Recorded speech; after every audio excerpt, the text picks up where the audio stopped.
Nous sommes réunis aujourd'hui pour la deuxième table ronde des rendez-vous de l'inclusion organisée par le réseau GESAT et l'UNAPI. Autour de nous, 4 invités, 4 experts et dirigeants d'organisations pour aborder les questions fortes face aux défis de l'inclusion dans le logement. Valérie Gauthier, d'Estuaire Solidarité, Patrice Tillet, d'Action Logement, Marie-Joëlle Paulet, de l'association Les 100 Arpents, et Hans Oswald, de l'entreprise ICAD. 15 ans après la promulgation de la loi de 2005, 20 mois après la Conférence nationale du handicap du 11 février 2020, qui a abouti à 12 engagements pour améliorer l'inclusion sociale des personnes en situation de handicap, où en est-on en matière d'habitat inclusif? De quoi parle-t-on plus concrètement? Quels sont les chiffres? Quelle est la réalité du vécu des personnes en situation de handicap en matière de logement? Quelles sont les remontées terrain? Que penser du bilan français dressé par l'ONU dans le cadre de la Convention collective aux droits des personnes handicapées? Quels sont les obstacles? Où sont les freins? Comment peut-on améliorer le système français pour une réelle inclusion des personnes en situation de handicap dans le logement? Autant de questions que nous aurons l'occasion d'aborder avec vos témoignages et vos expertises. Alors, pour une première question, j'aimerais vous demander quelle est la façon dont vous appréhendez la question du logement inclusif et de l'inclusion des personnes en situation de handicap dans le cadre de vos activités respectives. Valérie Gauthier, est-ce que vous pouvez nous présenter votre activité et votre position sur la question? Alors, nous sommes une association Solidarité Estuaire qui développons des dispositifs d'hébergement et de logement accompagné pour des personnes en difficulté. Donc, dans ce cadre-là, nous avons développé un dispositif qui s'appelle Silapsi. Ça peut être intéressant de rappeler l'histoire de ce dispositif. Je pense que ça va permettre de mieux comprendre la dimension inclusive de ce dispositif. Ce dispositif part d'un triple constat. Une difficulté d'un bailleur social qui se retrouve avec des personnes en souffrance psychique dans son parc et qui, au regard de la façon dont ces personnes peuvent parfois habiter, se trouve à mettre en place des procédures d'expulsion, ce qui ne le satisfait pas, parce que ça ne résout pas la difficulté des personnes. Le centre hospitalier, les services de psychiatrie qui se retrouvent avec des personnes malades stabilisées, qui sont coincées à l'hôpital, faute de solutions de sortie en termes d'accès au logement, parce que effectivement parfois le handicap psychique peut faire peur. Et puis donc nous, une association d'hébergement logement, qui faisons un peu les mêmes constats que le bailleur, à savoir des personnes qui rencontrent des troubles psychiques et qui, de par la non prise en charge de ces troubles, posent des comportements qui font qu'on arrivait à mettre fin à cet hébergement.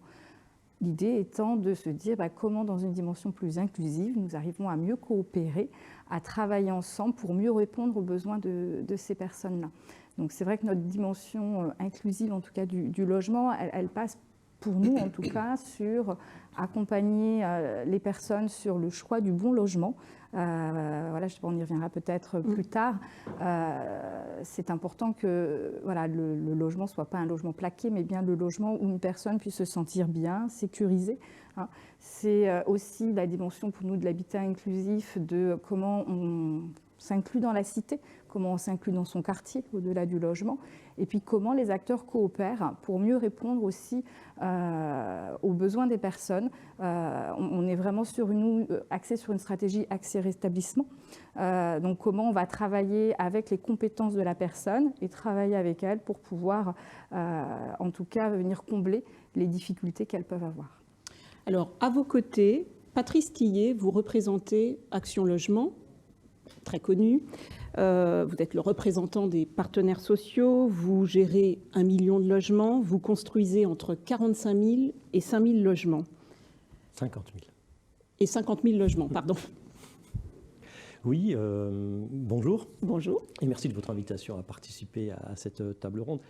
Vous l'avez très bien dit, la question du logement inclusif, c'est une question qui va tourner autour de plusieurs partenaires. Et moi, je vais prendre la parole plus pour les bailleurs sociaux et en tout cas Action Logement qui est la première foncière résidentielle d'Europe avec 1 million de logements et dans lesquels inévitablement nous offrons des solutions à la fois dans notre stock et en même temps dans ce que nous construisons pour créer du logement inclusif. On y reviendra tout à l'heure. Ça ne peut se faire qu'avec un concert organisé, et notamment avec le réseau associatif qui souvent est instigateur des solutions, mais aussi avec d'autres parties prenantes. Et je redirais aussi la puissance du réseau local et notamment des collectivités locales qui ont un rôle important, et notamment dans la production nouvelle, puisque j'évoquerai aussi les difficultés générales de réaliser aujourd'hui des programmes immobiliers, notamment en logement abordable, social, et dans lesquels on pourrait trouver des solutions pour du logement inclusif. Très bien. À mes côtés, Hans Oswald, vous représentez la société ICAD, promoteur immobilier. Vous construisez à peu près, vous avez 80 programmes immobiliers par an. Vous gérez également 200 établissements de santé. Sur ces programmes immobiliers, un certain nombre sont réservés à des publics en situation de handicap. Exactement. Donc, ICAD Promotion est un promoteur immobilier. Donc, on réalise des logements et on conçoit des logements pour nos clients institutionnels, bailleurs, associations, utilisateurs. On a, de par notre ADN, une expérience forte dans le médico-social. Donc, on a construit beaucoup d'opérations médico-sociales, un peu plus d'une trentaine sur les 4-5 dernières années. Et moi, je voulais vous citer notre raison d'être de ICAD, qui a été écrite il y a un peu plus de 2 ans, où c'est concevoir, construire, gérer et investir dans des villes, dans des quartiers, des immeubles qui soient des lieux innovants, des lieux de mixité, des lieux inclusifs, des lieux connectés à l'empreinte carbone réduite. Ce que je veux vous dire par là, c'est que déjà, nous avons intégré ces notions de mixité et d'inclusion dans notre raison d'être pour une société comme nous. Donc, tout simplement, l'intention est là. L'intention est là pour intégrer justement des logements inclusifs, pour pouvoir répondre à l'ensemble des demandes, puisque ça, c'est notre raison d'être, mais on l'a traduit aussi en manière d'agir, qu'on appelle naturellement chez soi, avec un volet notamment qui est très axé sur la partie bien-être grâce à la nature, mais surtout le logement pour tous. Et ça, c'est notre deuxième pilier. Et pour nous, le logement pour tous, c'est essentiel dans notre développement. Ça va aussi bien dans l'accession à la propriété, mais surtout dans le parcours résidentiel. Et le logement inclusif correspond et fait partie et répond aux besoins qui ne sont pas suffisamment servis, mais en tout cas, voilà, ça fait partie de notre raison d'être, de notre manière d'agir. Et donc, notre intention chez ICAD, c'est bien de pouvoir répondre au logement pour tous. Merci. À vos côtés, Marie-Joëlle Paulet, vous représentez l'association Sans Harpans, qui est un projet de résidence précurseur que vous avez initié dès 2017 pour accueillir des personnes handicapées ou en grande vulnérabilité avec un projet de vie sociale. Expliquez-nous. D'accord. Donc l'Institut Les Sans Harpans est une association loi 1901 qui gère des établissements médico-sociaux, qui a profité du cadre de la transformation de l'offre médico-sociale pour se transformer en plateforme de services sur 3 piliers: le travail, la santé, le bien-être et l'habitat. Dans le cadre de ces 3 piliers, nous offrons des prestations de services au regard des besoins des personnes et de leur parcours de vie. Et donc, c'est dans le cadre de l'habitat où nous proposons différentes solutions modulables en fonction des besoins des personnes. Et dans ce cadre-là, nous proposons depuis l'ouverture, c'était janvier 2020, mais effectivement, le projet a été initié en 2017, une résidence inclusive avec accompagnement des habitants, RIADH, dit plus poétiquement RIAD. Dans cette résidence, nous accueillons autour d'un projet social et partagé 24 personnes sur 10 maisons individuelles, chacune divisée en appartements T2 et T3. Alors peut-être ce qui est important effectivement, c'est de dire que cet établissement n'est pas un établissement médico-social qui s'adresse bien à des locataires ayant droit de l'habitat social, qui choisissent de venir là. Et c'est bien une alternative entre la vie en établissement et la vie en autonomie en milieu ordinaire, puisque pour préserver le lien social et réduire les aléas liés à l'isolement, au vieillissement, il existe un projet de vie sociale et partagée autour de plusieurs items que je pourrais développer, en sachant que ce qui est aussi essentiel, c'est la mobilisation du droit commun, puisque les personnes ne relèvent pas de l'aide sociale, mais sont locataires de logement, mais par contre sont des personnes vulnérables, avec des besoins diversifiés, plus ou moins importants. Et donc, au moment de l'entrée dans le logement, on fait une évaluation des besoins des personnes pour évaluer tous les dispositifs de droit commun qui devront intervenir pour compenser les manques et compenser le handicap, si handicap il y a. En tout cas, vulnérabilité pour tous, c'est certain. Alors, on sent bien les intentions. Autour de la table, vous représentez une diversité d'acteurs, associatifs, partenaires sociaux, privés, avec des projets parfois très innovants. C'est votre cas. En parallèle, le gouvernement s'est engagé dès le 7 juin 2017 à favoriser le développement des habitats inclusifs en levant les obstacles administratifs. La Direction générale de la cohésion sociale est chef de file de la démarche nationale en faveur de l'habitat inclusif.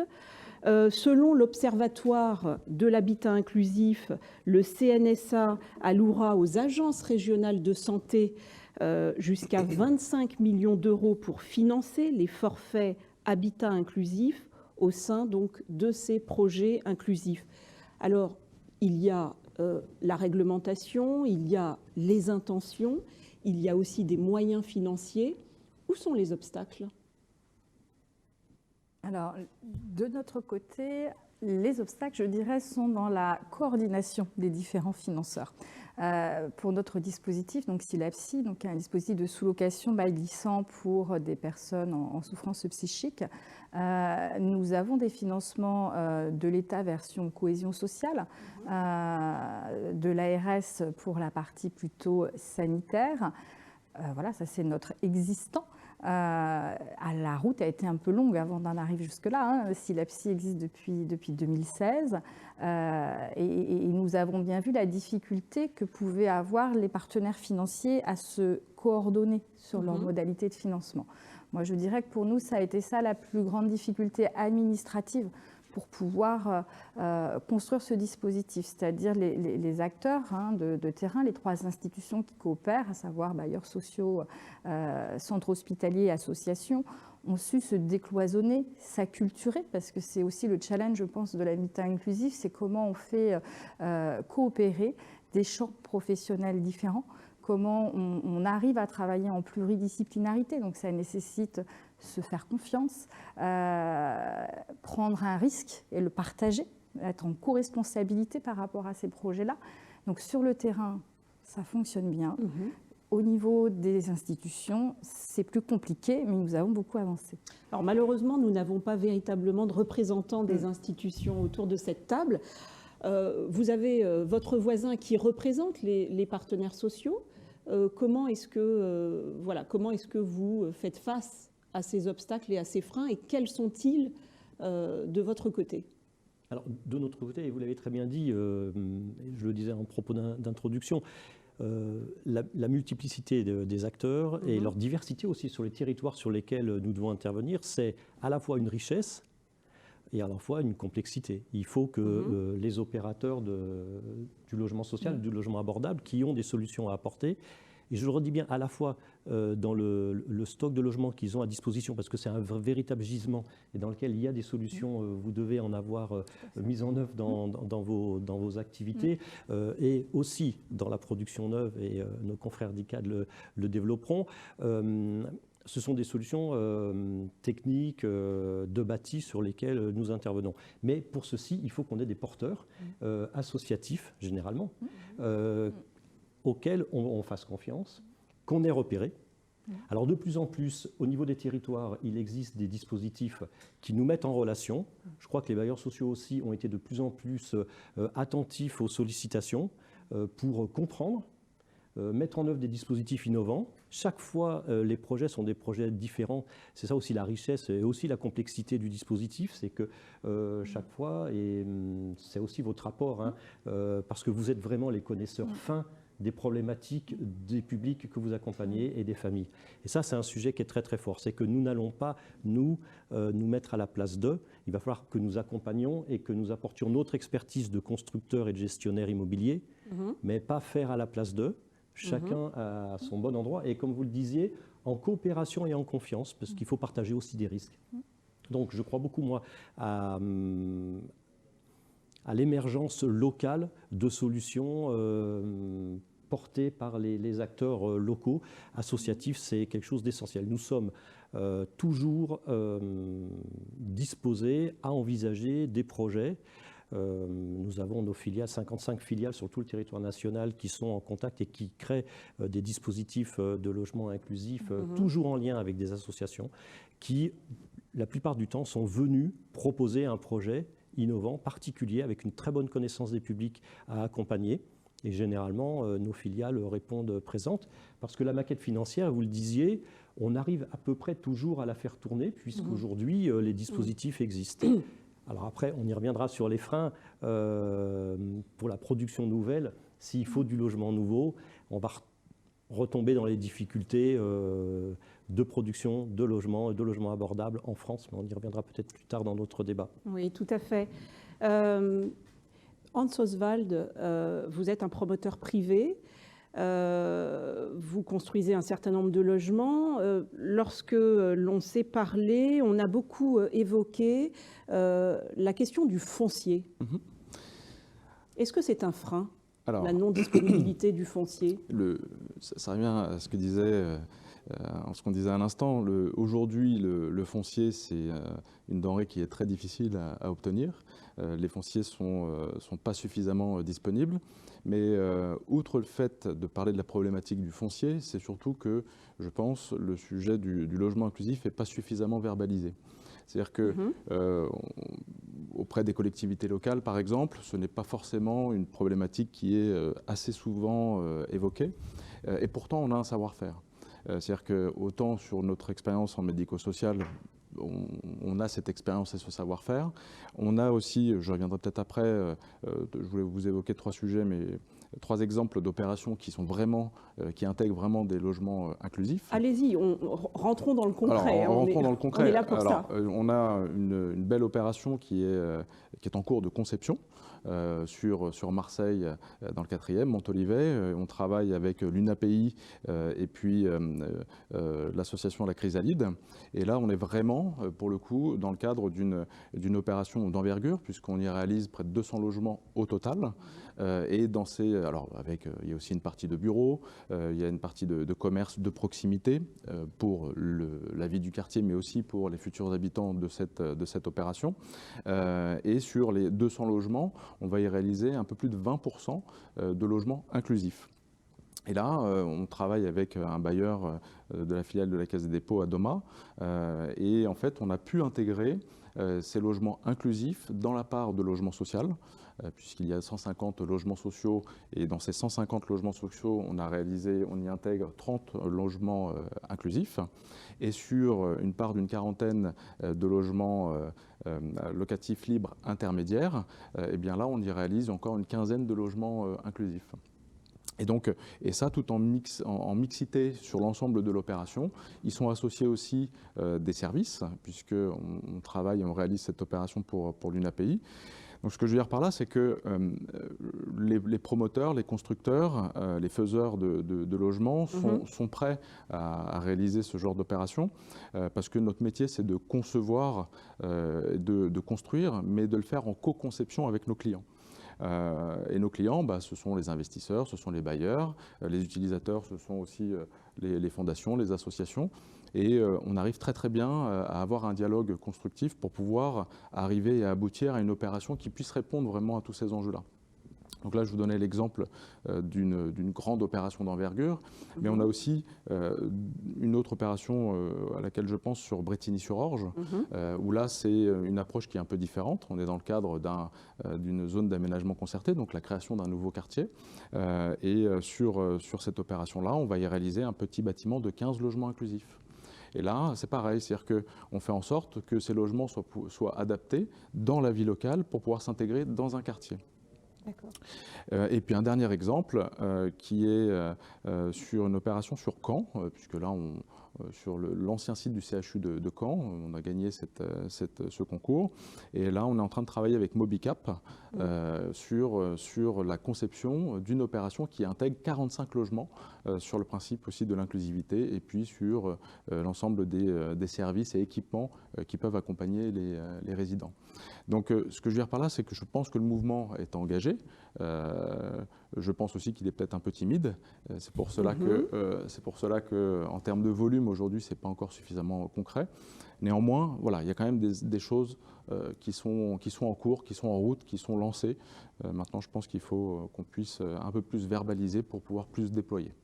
Alors, vous avez évoqué à plusieurs reprises peut-être cette timidité, ce manque de volonté, ce déficit de communication de la part notamment des collectivités territoriales.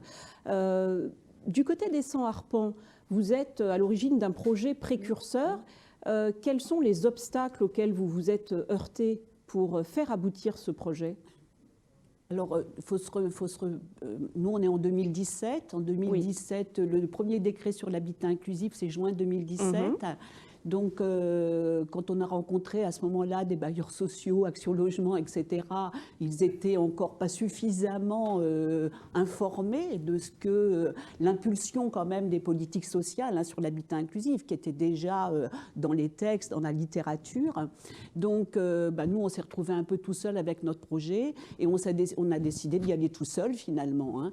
Donc, en 2017, l'association a investi sur ses fonds propres. Du coup, on est propriétaire de notre résidence. En plus, on voulait une résidence sécurisée, valorisée, je dirais pas de standing, mais presque, puisque chacun a sa terrasse, son jardin privatif. Il fallait aussi investir dans la maison commune, puisqu'il y a une maison commune qui permet de participer à des activités, de maintenir le lien social entre les locataires. Donc on y allait tout seul avec nos fonds propres et puis on a été chercher des capitaux privés avec quand même des sociétés qui nous ont aidés, pour ne pas les citer, mais on a un peu une obligation de les citer. Alors BNP Paribas, Malakoff Humanis, AG2R La Mondiale, donc ils nous ont aidés financièrement, plus des dons privés à hauteur de 830 000 €. Et dès 2017, on a bénéficié à titre expérimental du forfait de l'habitat inclusif de 60 000 € par an. Et depuis, on bénéficie de cette... Alors, le risque, c'était que ce forfait nous avait été attribué dans l'expérimentation, mais on n'avait aucune garantie qu'il perdure, alors qu'on avait déjà embauché notre coordonnateur de parcours. Et le conseil départemental du Loiret nous a aussi aidés dans le financement du fonctionnement. Tous les investissements ont été faits par l'association. Alors l'obstacle, c'est la duplication, c'est-à-dire que nous, on est quand même arrivé à nos limites sur nos fonds propres. On essaye quand même de diversifier les propositions parce que dans l'habitat inclusif tel qu'au RIAD, il y a quand même un engagement des personnes à partager le projet commun de la résidence. Et donc, certaines personnes souhaitent plus vivre en autonomie. Donc, on s'est porté acquéreur de 4 logements dans le parc privé. Et puis, on est sur un autre projet avec là un bailleur social sur 10 logements, sur une promotion immobilière qu'il va y avoir dans notre commune. Parce que l'essentiel pour nous, c'est rester dans notre commune. Parce que d'abord, elle est très dynamique en termes d'association, en termes de commerce, en termes de proximité, en termes d'inclusion. Et puis... dans la mesure où, effectivement, on propose un service, les personnes qui vont être dans les logements de bailleurs sociaux, on propose un service puisqu'on propose l'accompagnement des personnes, chacun à sa mesure, pour que la personne puisse rester durablement dans le logement. Parce que c'est souvent l'échec, vous l'avez évoqué, Madame, tout à l'heure, qu'on rencontre. Donc on propose ce service-là, et pour proposer ce service, il faut qu'il y ait de la proximité avec nos équipes de professionnels. Parce que si c'est à 40 km, donc il faut que ça puisse se faire à vélo, à pied, que ça soit facile d'accès. Donc en général, on essaye de rester sur notre territoire. Alors, on voit bien qu'aujourd'hui, le problème de financement n'est plus un obstacle. Il y a les dispositifs financiers.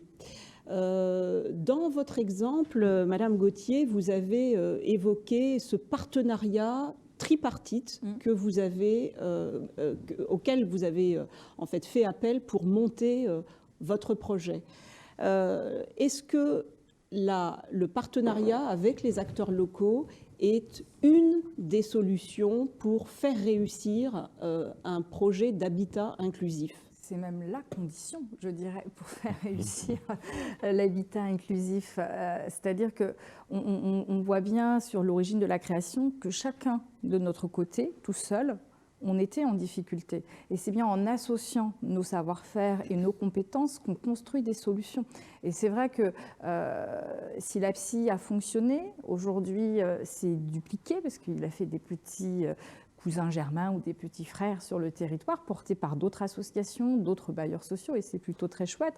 Mais ça fonctionne parce qu'on part ensemble du projet.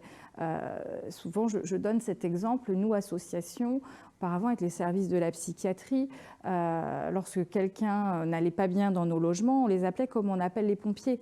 Et puis si on avait un peu de chance, la personne était hospitalisée et puis elle ressortait le lendemain et nous on disait la psychiatrie vide ses lits et la psychiatrie devait dire ils nous prennent pour un centre d'hébergement.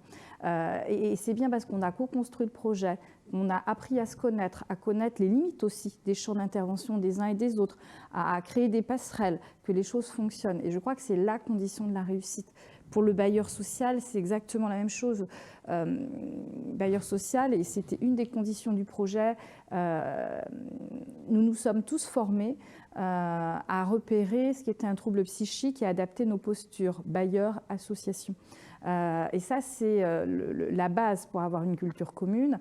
Et ça permet parfois aussi de mieux comprendre les choses. Je disais au départ, notre objectif dans Silapsy, nous, on n'a pas un stock de logements dédié pour Silapsy. Le bailleur ne nous donne pas les logements où personne ne veut aller. C'est pas ça. Le bailleur, il fait du sur-mesure. C'est le bon logement pour la bonne personne. Ce qui sous-entend que la personne peut refuser le logement. Je vais vous donner un exemple. Le bailleur social nous avait proposé un logement flambant neuf, cuisine ouverte. J'ai envie de vous dire, a priori, qu'on ne devrait pas refuser. La personne avec qui nous sommes allés visiter ce logement n'a pas pu passer le seuil de la porte. Pourquoi ? Parce que c'était trop ouvert, du coup très insécurisant, pas assez contenant pour cette personne. Le bailleur, s'il n'avait pas été formé, il aurait pu s'en offusquer. Le bailleur, il a compris parce qu'il était formé. Et donc, du coup, le bailleur, il s'est adapté. Il a proposé un logement, on va dire, plus classique, plus ancien, mieux structuré, avec des pièces bien définies. Et ça a permis de sécuriser la personne. Donc voilà, je crois vraiment que ce partenariat, cette acculturation, c'est vraiment la condition pour que l'habitat inclusif fonctionne. Très bien, merci. Patrice Tillet, on a beaucoup parlé de co-construction, de dialogue avec les différentes parties prenantes dans le cadre des projets d'Action Logement. Est-ce que pour vous, c'est également une voie de solution ? Oui, c'est une voie de solution et je vais rebondir sur ce que vous venez d'évoquer parce que je crois que d'expérience, mais vraiment concrète sur le terrain, les meilleurs développements de projets que j'ai vus, c'était quand même parce qu'il y avait une initiative associative, par cette connaissance fine. Et je crois que le démarrage, j'allais dire, c'est vous. Et il faut qu'on soit promoteur ou bailleurs sociaux en accompagnement.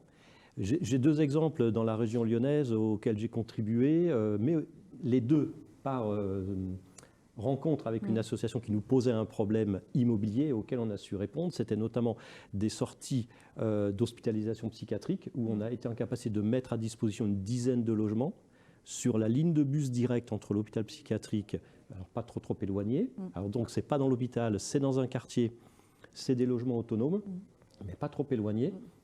Donc il y a la question de sécurisation, et puis avec un local commun pour pouvoir avoir des activités communes qui étaient mises à disposition par le bailleur social. Ça, si nous n'avions pas été sollicités par l'hôpital psychiatrique et par les associations, jamais nous n'aurions eu l'idée d'aller proposer ça, parce que nous n'avons pas forcément, nous, dans notre domaine d'activité, connaissance de cette difficulté, ou si on a connaissance, des modalités de réponse. Et c'est bien vous qui pouvez porter, en tant que professionnel et association, ces problématiques-là. Et un deuxième exemple aussi, alors je le dis parce qu'on est aussi invité ici par le réseau GESAT, d'un président d'une association de parents d'enfants trisomiques qui travaille dans un ESAT et qui nous appelle en disant il y a un terrain en face de chez nous, il paraît qu'il va y avoir un projet immobilier. Nous, on aimerait bien que dedans, ça soit du logement social, notamment pour nos enfants qui travaillent à l'ESAT et qui souhaitent, mais ils en ont marre d'habiter chez leurs parents. Ils aimeraient bien tester l'autonomie. Et du coup, nous avons pu réaliser un immeuble en lien avec la collectivité, parce que sans laquelle on n'aurait pas pu obtenir le permis de construire et l'acquisition de ce terrain. Et on a fait là un immeuble collectif avec des logements sociaux, familiaux, pour familles ordinaires, et dedans 10 logements pour des jeunes enfants trisomiques qui souhaitaient se tester l'autonomie, avec une charte entre les familles et ces jeunes enfants trisomiques, pour que les uns et les autres s'engagent ensemble à faire vivre la collectivité correctement, avec un local commun pour avoir des échanges. Et si on n'avait pas eu cette initiative de l'association, je pense qu'on n'aurait pas forcément eu l'idée. Donc ça, c'est très, très, très important, c'est qu'au niveau de l'initiation des projets, parce que je le disais, chaque fois, c'est vraiment du sur-mesure, véritablement. Et pour prendre en compte tout ce que vous évoquiez, effectivement, nous, derrière, on a dû former nos collaborateurs. Alors ça s'est fait aussi avec l'association des bailleurs sociaux du département, qui ont fait venir des spécialistes pour que tous nos collaborateurs soient formés sur ces problématiques-là et comprennent qu'on ne réagit pas de la même manière avec ces publics-là quand il y a un souci de fonctionnement dans l'immeuble ou un souci administratif dans l'immeuble, et qu'il faut savoir s'adapter, nous aussi, dans nos modes de gestion de nos immeubles et des locataires, s'adapter à ces publics-là. Donc je pense que vous avez un rôle déterminant à jouer pour nous apprendre, nous, à avoir les bons réflexes, et puis vous apporter ce que nous pouvons apporter, c'est-à-dire la solution immobilière et de gestion. Et c'est dommageable que dans votre cas, vous n'ayez pas trouvé de partenaire. C'était un peu tôt, mais c'est très bien comme ça. Oui, mais du coup, on voit aussi le chemin accompli, peut-être, c'est toujours l'histoire du verre à moitié vide ou à moitié plein. Depuis 2017, vous évoquiez, je pense qu'aujourd'hui, vous trouveriez... C'est énorme le chemin accompli, en fait, dans les mentalités et dans l'appréhension de ce qu'est l'habitat inclusif et dans son extrême nécessité. Et ça a vraiment évolué en 4 ans, parce que quand on rencontre maintenant les bailleurs sociaux vous téléphonent pour dire « Ah tiens, j'ai une promotion immobilière, peut-être ça peut vous intéresser, qu'on vous réserve des appartements ». C'est ce qui s'est passé d'ailleurs sur notre dernier projet. Alors qu'en 2017, on a rencontré des personnes, c'était pas suffisamment parlant et porté à tous les niveaux, au niveau de l'État, au niveau des collectivités, etc. Mais ça, le chemin, il a été très efficace et très rapide en 4 ans, en fait. Alors justement, là, vous abordez la question des freins culturels. Ça m'intéresse de vous faire réagir par rapport à ces freins culturels. Est-ce que vous pensez que les différentes lois et les différents décrets parus font bouger les lignes par rapport à ces questions d'obstacles culturels? Finalement, parle-t-on assez du handicap? Le handicap fait-il peur dans les projets immobiliers? Hans Oswald. Alors, à la base, un projet immobilier, ça fait toujours un peu peur, l'environnement existant. Donc, en tant que promoteur, on a toujours une action importante pour expliquer ce que nous allons réaliser. Et là, je parle d'une opération traditionnelle, déjà, pour pouvoir faire accepter ce futur bâti qui est dans cet environnement. Après, on fait toujours en sorte, bien sûr, de s'intégrer. Et l'intégration dans les sites est un point important. Donc, en temps normal, déjà, ce n'est pas toujours facile. Après, lorsqu'on construit et qu'on aménage des choses particulières et adaptées, eh bien, comme c'est un peu particulier, eh bien, les riverains, les gens autour, parfois même certaines mairies, ne sont pas forcément à l'aise avec tout ça. Un exemple, sur notre opération de Marseille, pour pouvoir essayer de pousser encore plus la notion d'inclusivité, on essaye de voir pour pouvoir créer une crèche inclusive. Et donc pour des enfants atteints de handicap, mais pour qu'ils puissent être au contact d'enfants qui n'ont pas de handicap. Et là, on voit que, voilà, on pense que c'est une bonne idée. Et donc, on met tout un dispositif en place pour pouvoir expliquer, rassurer, parce qu'une fois qu'on met ce genre d'action en place, eh bien, on va avoir affaire aux utilisateurs. Donc, ça veut dire qu'il faut avoir les utilisateurs des enfants atteints de handicap et des enfants non atteints de handicap pour pouvoir assurer la mixité. Donc, quelles sont les réactions ? Alors, les réactions sont parfois un peu difficiles à entendre, mais après, avec de l'explication, on arrive bien sûr à expliquer le bon fondement de ces actions-là et la nécessité de pouvoir répondre au logement pour tous et à l'habitat pour tous. Donc, en général, on arrive toujours à convaincre.